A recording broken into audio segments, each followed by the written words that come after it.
নমস্কার বন্ধুরা, আমার চ্যানেলে আপনাদের সবাইকে স্বাগত। আজ আমি আপনাদের এমন এক গল্প শোনাব যা আপনাদের মন ছুঁয়ে যাবে, আপনাদের ভাবাবে। এই গল্পটি একজন নাম প্রকাশে অনিচ্ছুক শ্রোতা পাঠিয়েছেন। তিনি চেয়েছেন আমি তার এই গোপন বেদনা, এই নিষিদ্ধ অনুভূতি আপনাদের সামনে তুলে ধরি। আমি কথা দিচ্ছি, গল্পটি যতটা সম্ভব নিখুঁতভাবে তার মনের সবটুকু আবেগ দিয়ে আমি শোনানোর চেষ্টা করব। আর হ্যাঁ, গল্পের কোনো এক ফাঁকে আমি আমার ব্যক্তিগত আইএমও নাম্বারটি দেব, তাই নাম্বারটি পেতে হলে পুরো গল্পটি মনোযোগ দিয়ে শুনতে হবে।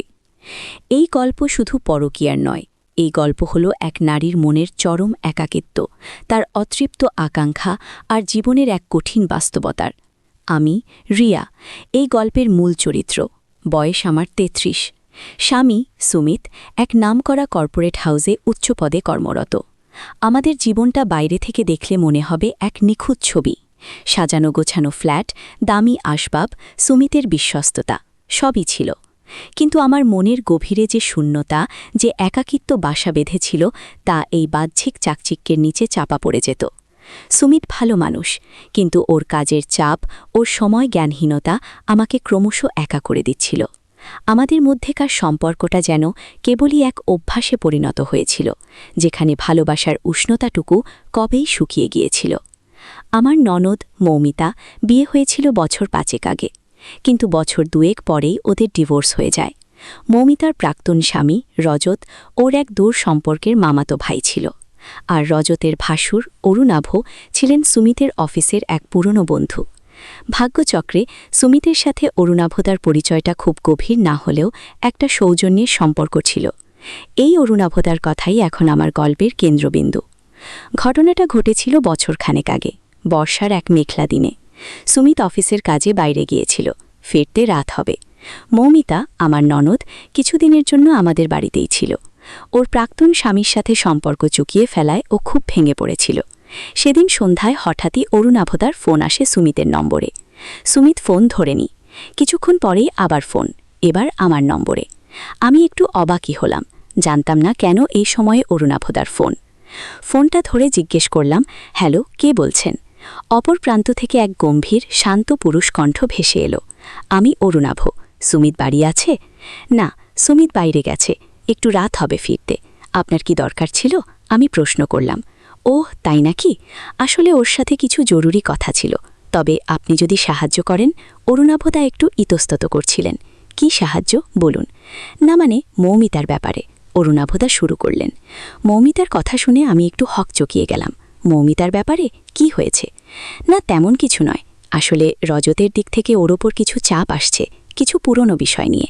আমি শুধু জানতে চাইছিলাম ও এখন কেন আছে। সুমিতের কাছে ওর নম্বরটা চেয়েছিলাম, কিন্তু ও দিল না, তাই ভাবলাম আপনার কাছে। অরুণাভতার কথাগুলোয় এক অদ্ভুত আন্তরিকতা ছিল, যা আমাকে স্পর্শ করল। আমি মৌমিতার সাথে কথা বললাম। ও তখন পাশের ঘরেই বসে বই পড়ছিল। ওকে ডেকে সব বললাম। মৌমিতা শুনে একটু ঘাবড়ে গেল। ও বলল, দাদা, রজতের সাথে আমার সব শেষ, কেন যে অরুণাভতা এসবের মধ্যে নাক গলাচ্ছে? কিন্তু অরুণাভতা যখন মৌমিতার ভালোর জন্য কথা বলতে চাইলেন, তখন আমি না বলতে পারিনি। আমি মৌমিতার ফোন নম্বরটা অরুণাভতাকে দিলাম। ওনার কণ্ঠস্বরে এমন এক আশ্রয় ছিল, যা আমার ভেতরের একাকিত্বকেও যেন ছুঁয়ে গেল। এর কয়েকদিন পর একদিন বিকেলে অরুণাভতার আবার ফোন এলো।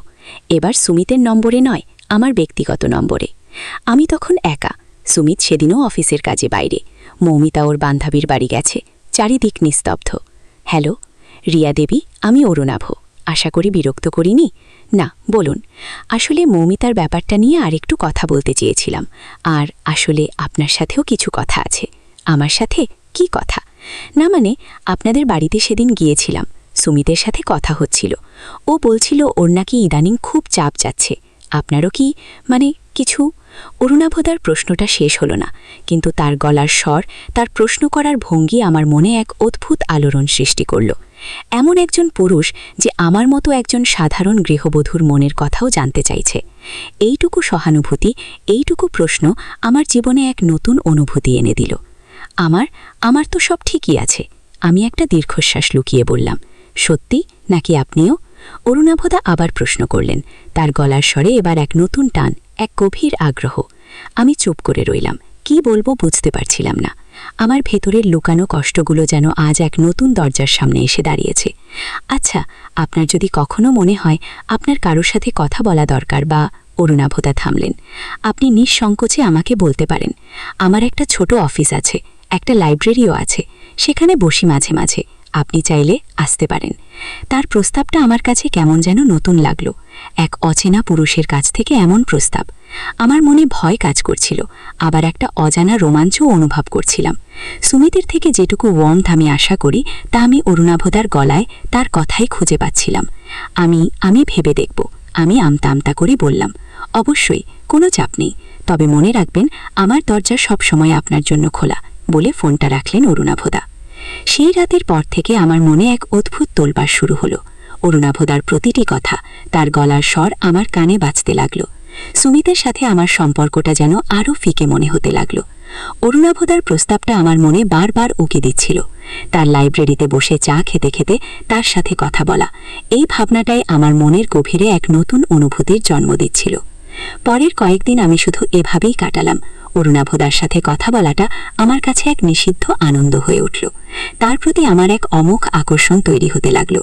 এই আকর্ষণ কি শুধু কথার, না আরও গভীরে কিছু? একদিন সুমিত আবার অফিসের কাজে বাইরে, মৌমিতা ওর বান্ধবীর বাড়ি, প্রায় সন্ধ্যা 7টা। হঠাৎই আমার দরজায় কড়া নাড়ল। দরজা খুলে দেখি সামনে দাঁড়িয়ে অরুণাভদা, হাতে এক থোকা লাল গোলাপ। কি ব্যাপার অরুণাভদা? আমি অবাক হয়ে জিজ্ঞেস করলাম। আপনার সাথে একটু দেখা করতে এলাম, আপনি যখন আসতে পারবেন না তাই ভাবলাম আমিই চলে আসি। ওনার মুখে এক মায়াবী হাসি। কিন্তু আমার মুখ দিয়ে কথা বেরোচ্ছিল না। ভয় পাচ্ছেন? কিন্তু কেন? আমি তো শুধু আপনার সাথে একটু কথা বলতে এসেছি, একটু চা খেতে। ওনার চোখ আমার চোখের দিকে তাকিয়ে, সেই দৃষ্টিতে এক গভীর আবেগ যা আমাকে গ্রাস করছিল। আমি আর না করতে পারলাম না, দরজা ছেড়ে সরে দাঁড়ালাম। অরুণাভদা ঘরে ঢুকলেন। তার শরীরের গন্ধ, তার উপস্থিতি আমাকে এক অজানা নেশায় বোধ করে দিল। আমরা বসলাম। আমি চা বানাতে গেলাম, আমার হাত কাঁপছিল। ওনার চোখের দিকে তাকালে আমার সব সাহস যেন উবে যাচ্ছিল। চা নিয়ে এসে বসলাম ওনার সামনে। দুজনের মধ্যে একটা অস্বস্তিকর নীরবতা। তারপর উনি নীরবতা ভাঙলেন। রিয়া, আপনি কি জানেন আপনাকে আমার প্রথম থেকেই খুব ভালো লাগতো? কি বলছেন? আমি হতবাক। হ্যাঁ, যখন প্রথম সুমিতের বাড়িতে এসেছিলাম তখন থেকেই। আপনার মধ্যে এমন কিছু ছিল যা আমাকে আকর্ষণ করত। আপনার চোখের গভীরতা, আপনার শান্ত মুখ। অরুণাভদার কথাগুলোয় এক অদ্ভুত মাদকতা ছিল। আমার বুকের ভেতরটা থুকপুক করতে লাগলো। এই অনুভূতি আমার জীবনে নতুন। সুমিতের কাছ থেকে এইটুকু স্নেহের ছোঁয়াও আমি পাইনি। কিন্তু আপনি তো সুমিতের বন্ধু, আমি কোনো মতে বললাম। বন্ধুত্ব এক জিনিস, আর মনের টান অন্য জিনিস। কিছু টান উপেক্ষা করা যায় না রিয়া। অরুণাভদা আমার দিকে এগিয়ে এলেন। তার চোখ আমার চোখের দিকে স্থির। তার স্পর্শে আমার নিথর দেহ যেন জীবন্ত হয়ে উঠল।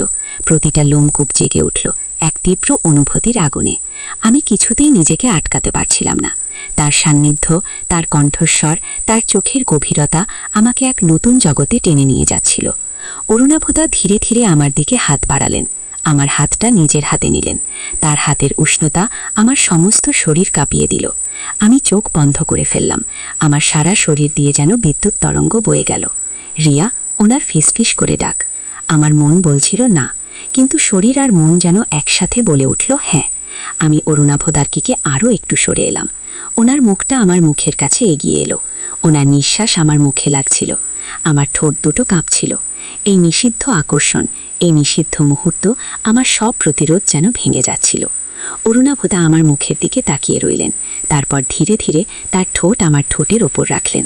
একটা গভীর আদিম চুম্বনের শুরু, যে চুম্বনে মিশেছিল দীর্ঘদিনের লুকানো আকাঙ্ক্ষা, নিষিদ্ধ প্রেমের তীব্র উত্তেজনা আর এক অচেনা অনুভূতির ঝড়। আমার সমস্ত সত্তা যেন তখন অরুণাভদার মধ্যে বিলীন হয়ে যাচ্ছিল।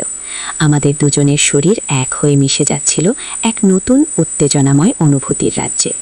ঠিক সেই মুহূর্তে দরজা খোলার একটা আওয়াজ হলো। কে ফিরল? সুমিত নাকি মৌমিতা? আমাদের কি হবে?